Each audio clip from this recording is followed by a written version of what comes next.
Hello ladies and gentlemen, welcome back to my YouTube channel. Today I'll be doing a complete walkthrough of how to start up the PMDG Boeing 777 and how to use the FMC to set up a flight plan. This will be useful if you want to start flying this aircraft on VATSIM or just want to fly it in general. You want to start by looking at the overhead and turning on the battery. If you have external power, you want to turn that on. If not, you'll turn, I think it's supposed to be this fuel, left fuel pump on, and then turn the APU on. You can get those armed. The emergency exit lights can be armed. Probably want to get the ADIRUs, also known as like IRS systems, so the aircraft knows where it is. You want to get logo lights on. And then just want to sort of wait, because some of this stuff can take a little bit of time to actually turn on. The 777 can take quite a while. So I've already created a flight plan in SimBrief. We're going from Amsterdam to Manchester, I think. But give me a second, I'm being stupid. Yes, we're going to Manchester. Anyway, how I'm flying. Won't actually do any flying, I'll just walk you through to get into the runway, because after that, most of it's just monitoring fuel. Also, if you want any proper in-depth guides, I highly recommend Flight Sim School. It's a great channel. I watched their tutorials for the 737. For PMDG, really good. Yeah, they do very good tutorials. I'm getting the APU started up as well. No, thank you. You definitely want to make sure these are on pretty quickly, actually.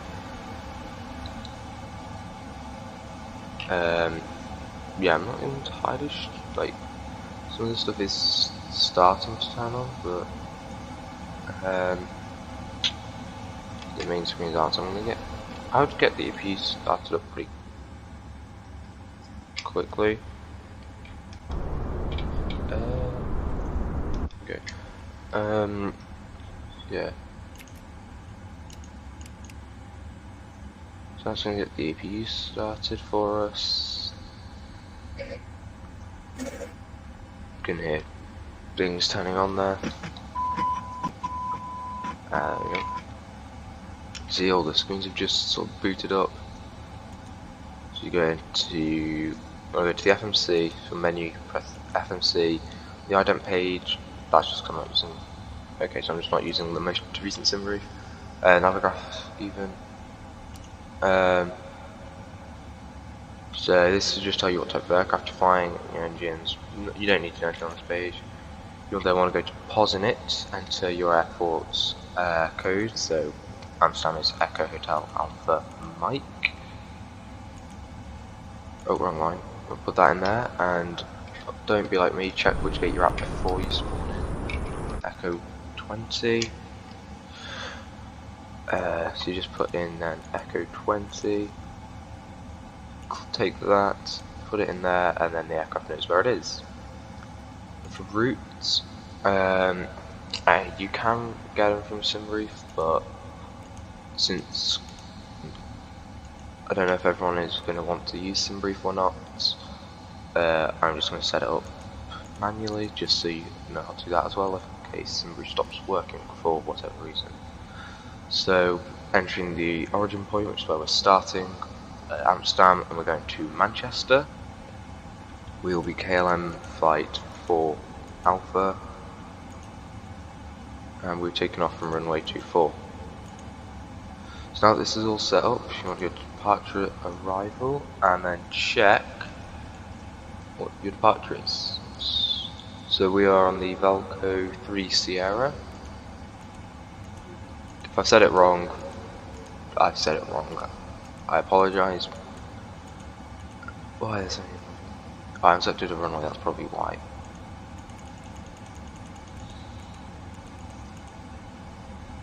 There we go. Yeah, that's a bit easier now. So on. There's no transition point, so just press root, activate, execute. So now you can see this purple line, that's the active flight plan. So if we were to engage autopilot in the air, that's the route it would follow. Then you go next page, you can see we just go to that waypoint. So then, following my routing, we want to take Lima 980 to LAM.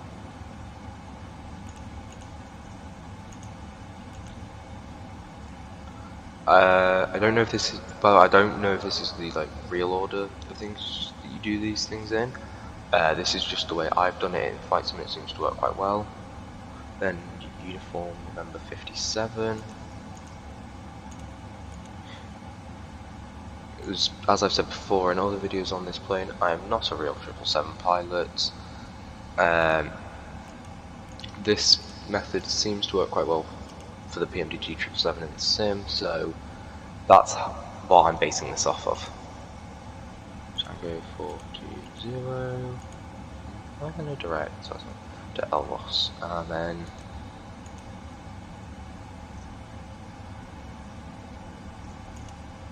if you are going for like transatlantic flights and you have the oceanic waypoints, I highly recommend you wear.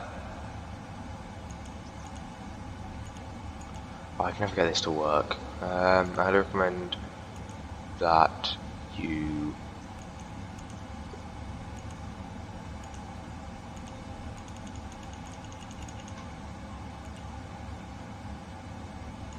I can never get this to do that.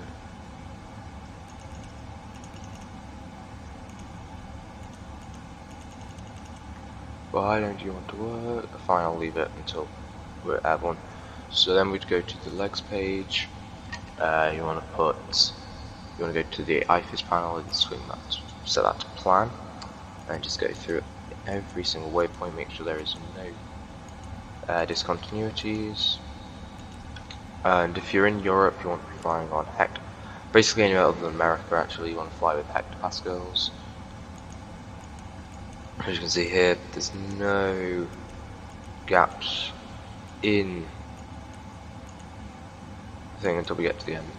That's just because it won't let me set up an arrival. So then yeah, if you just make sure your altimeter is actually set up properly. You can check through it for ATIS things. I don't have that with me, I can't check it. Well, I actually can on this, but you can just press the quick keys and get it done immediately. If you want to if you're not doing like a realistic loading, you want to go to FS actions, payload. No, not that one. Oh no, so you want to go route request, and you can set the payload and your fuel, and then back here. So I'm going the wrong way. In your flight plan, you'll see this value, which is the how much reserve fuel you have. So say we've got 15 tons. I don't know why we have so much. Possibly to make up minimum weights, but yeah. We'll be cruising at flight level 360 or 36,000 feet. Cost index is 180. So the cost index is basically deciding, do we want to fly really fast, burn more fuel and save time, or do we want to fly a lot, or do we fly slowly, saving fuel but just taking longer? So we want to go. You can set it up like this. You don't necessarily have to have it set up, but yeah, I like using this. It get more accurate numbers, I feel like. See your winds. So we've got pretty much a little bit of a crosswind here for takeoff. Something I've noticed, we tend to get D-rates of 2. I would recommend you listen to it. So the cell temperature is 44, so just lying to the aircraft about how hot it is to reduce engine power. we'll be taking flaps 5. Trim should be 5. RV speeds are 142. Sometimes the aircraft will be a little out. Then 148 and 155.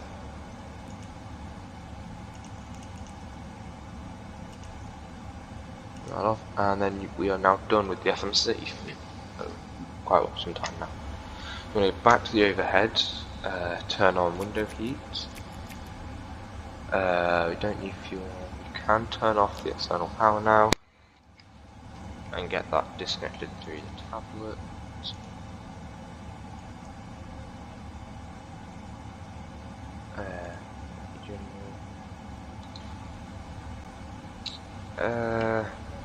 Yeah, and then you want to look at the autopilot panel, which is this one here. You want to set your airspeed, select airspeed to your V2 speed, so say that's 155.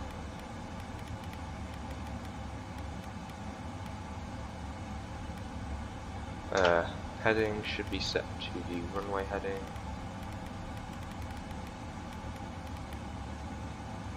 I actually have to recalculate now because I started braking. 236, and then altitude. If you're on VATSIM or anything like that, choose the altitude that you control. Make sure you do the what the controller gives you.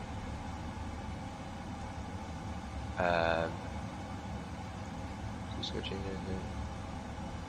This is changed speeds. Okay. So that is the rest the same. The rest is the same. Lovely. Okay. So not changed much. In this case, I'm not on VATSIM. Set 1000 and just set it to 36.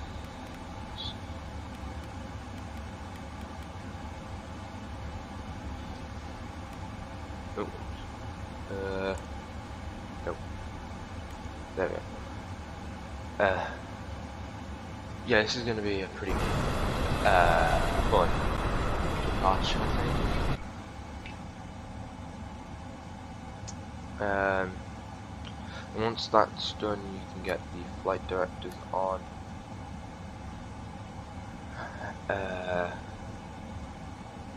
Yeah, it would probably be at this point. You want to make sure your trim sets for mine's 4, but my trim should be at 5.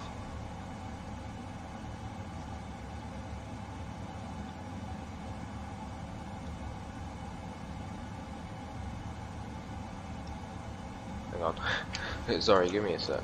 My trim control normally works.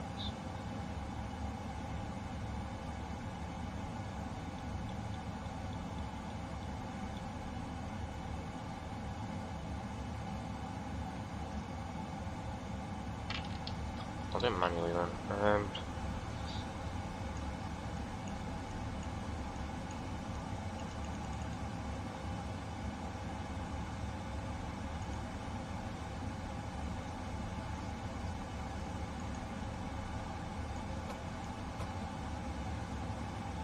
Why is my trim not working? Alright.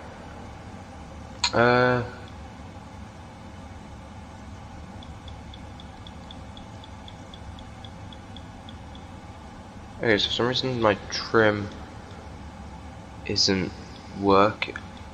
It's because I haven't got hydraulics. Let me try turning on like like 2 hydraulic pumps. Oh, there we go. Yeah, it's hydraulics. Okay.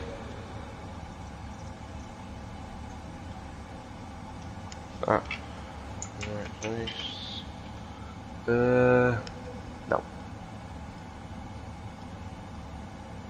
There you go. Trim set. Okay. After your trim set, you definitely want to make sure your seatbelt signs are on. There is no ding dong in this plane, so if you like hearing the little bing bong, that for the cabin chime, doesn't exist in this aircraft. So it is by this point that we are pretty much ready for departure.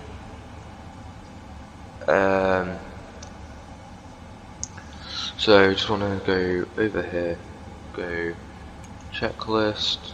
So yeah, all of this is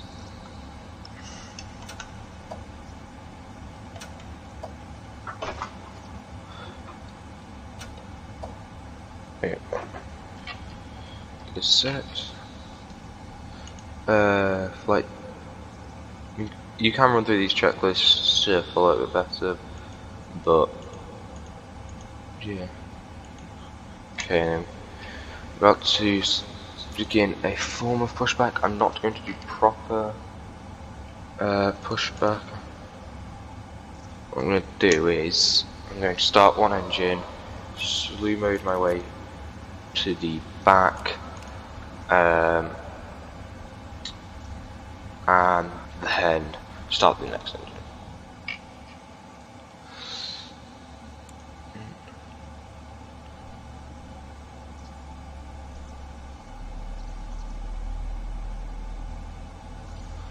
So once this will reach about 25%, which is there, I want to put the fuel cutoff to run, the fuel control to run, sorry. As you will notice, there's like a little hatch on it, like for the watch there, and it comes out and drops down. That is in real life. That is a real thing. The plane does, and it's to stop pilot accidentally starving the engines of fuel by knocking it mid-flight. As you can see, we have a rising M1 as the engine comes alive. As you can just about see from all the water we're pushing back. I'm just going to remove my chocks. This took forever last time. First try, okay. Take that. We'll take that. Okay, you're fully ready, so just because PMDG removed the 777's pushback system,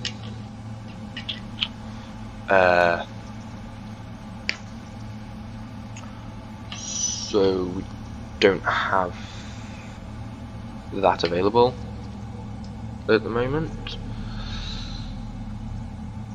It would normally be at this point that you'd have been given, you would obviously change clearance, so you'd have one of these instead of just the default 1, 2, 3, 4, but again, I'm not on that sim, so I'm just going to leave it blank. You've just gone well over the 25% there. Let's get the fuel in.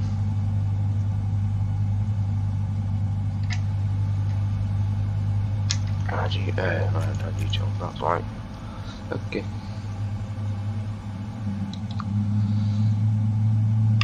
That'll probably just be because the engine's starting. It just kind of sort of come to life. These are both G90 engines, same diameter as the 737 fuselage.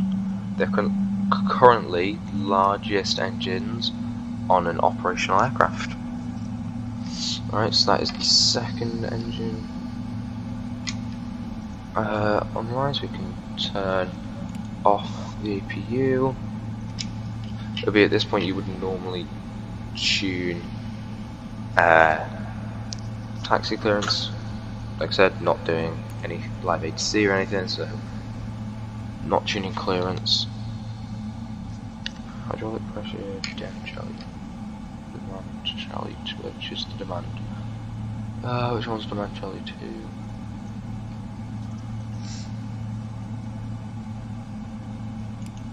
On, maybe? No. Let's switch you off. No. Yeah, okay, so I think you're broken. Because, oh no, never mind. Okay, oh yeah. If you notice on the center panel, there's doors manual. That is because you have to go into the ground operations, door management, and arm them. See, they all go green now, so those doors are now armed. Which means if they're opened now, it is going to cause some slight issues as the slides will be released. Right, before we actually start taxiing, we want to set flaps 5. Set flaps 5 and set the auto brakes to rejected takeoff, just to give us maximum stopping power should something go wrong. Take off roll. You can also do the arming LNAV and VNAV. Servo set to toga mode. If you've ever flown an Airbus, you'll probably be familiar with setting the clock up as you push back. I did look into this for the 777. Most of the time you normally start it when you start like the chrono in an Airbus. So when you're on the runway. We are very fast today. We're quite light compared to what the triple's designed for. This is not in any form of realistic route. This is just purely a quick route so you can get used to flying this aircraft. One thing you do have to be careful of is turns, because it's quite a long aircraft. So if you know, I'm just going to go off taxiway quite a bit and then straighten out. I'm fairly sure I'm actually planned which runway you want, and there you go, just got the cabin ready, ding dong. I don't have to push anything for that, it just does it by itself. This is what I was saying earlier. Yeah, it's starting to rain again. Interesting takeoff. So yeah, as we approach the hold short, we stop on this hold short line. Get that on. You want to get your landing lights on, turn off lights on, taxi lights off, and strobe lights on. If it's really dark, you can turn your wing lights on. It's not exactly that dark, so I'm not going to bother. And you also want to get traffic on, so that way you can see anyone else who is flying with you, if you have any form of air traffic on. Personally, I don't at the moment, because when I try and do these sorts of videos, I don't really want to be trying to fancy my way around the AI traffic. It's just tedious. Alright, so if we line up, yeah. Alright, so this is the thing on 777, it loves checklists. Go to checklist and see what has been done. Yeah. You just tell it has been done. Because in this, basically, it's not going to fail unless you tell it to fail. And so here,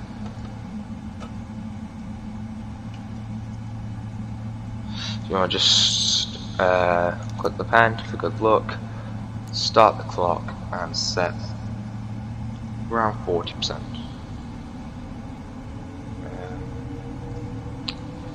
And we'll wait for the engines to stabilize. Push them forwards to. You can press that to set toga power, especially if your throttle, especially if toga on there doesn't line up with the full forward position on your throttles. V1. So the V1 speed. Rotate.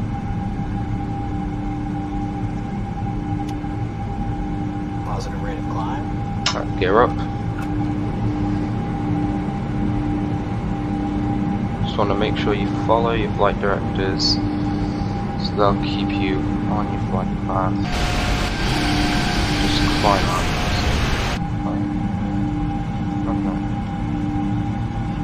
You can engage autopilot pretty much whenever, and then just follow flight plan.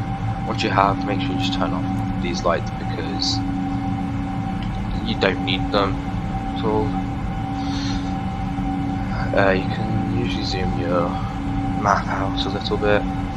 As you go past those speeds, the little like numbers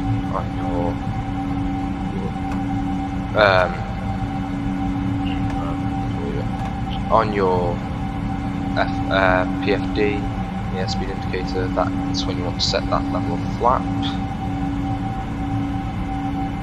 As you can see, we've just gone to clean.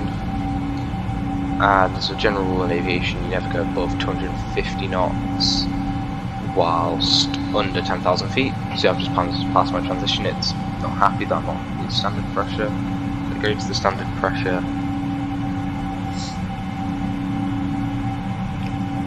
And as we slowly climb out, you'll see beautiful aircraft. I actually have a model of this in my bedroom. Completely coincidental. I got it for Christmas last year, and then I got the flight sim model of it and get delivery for it. So, yeah. You just want to make sure whilst you're flying, just constantly monitoring your fuel and altitude and airspeed. Now can I set you up? Now I can. So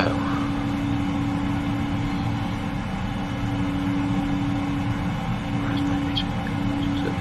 So 23 right. Okay. ILS 23 right. Everyone right. For anyone wondering, this aircraft doesn't fly anymore. It was parked up on the 9th of this month, well, 9th of October,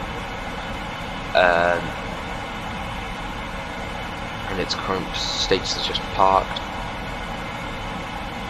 As you can see now on the navigation display, or ND, that's the top of climb, so we should reach 36,000 feet when we get to that point there.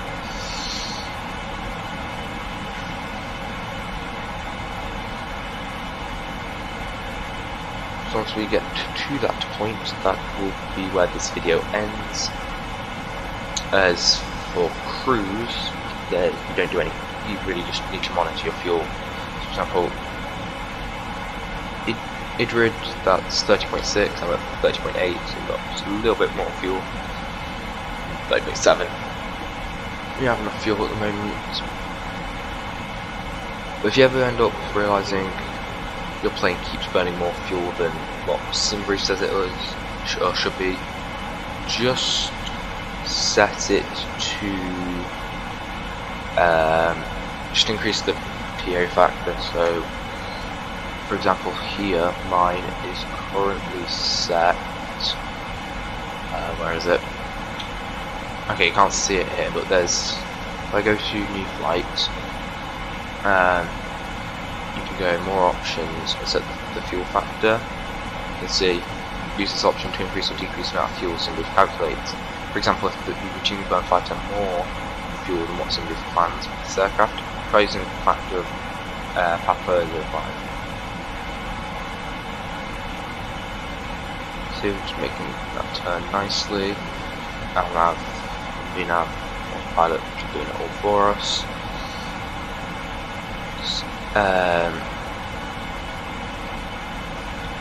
Yeah.